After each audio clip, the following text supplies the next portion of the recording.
Las angostas calles de la Judería de Marrakech, un barrio pobre de profusión de casas de adobe en las que viven cientos de marroquíes, están llenas de escombros. Sus paredes no resistieron el terremoto del pasado viernes y ahora sus habitantes se ven forzados a dormir en la calle. Muchas de las casas en esta parte antigua de Marrakech están en peligro de colapso, por lo que sus habitantes se ven obligados estos días a dormir, comer y hacer vida en la calle, ya que no pueden regresar a sus casas. Si no están derrumbadas, tienen al menos grietas que hacen temer la caída.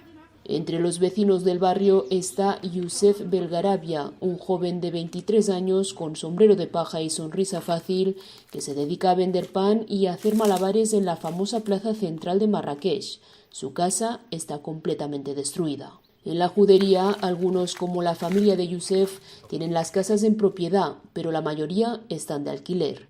En los últimos años, el barrio ha experimentado una ligera remontada gracias a los riads rehabilitados y a las visitas cada vez más frecuentes de grupos de judíos provenientes de Israel.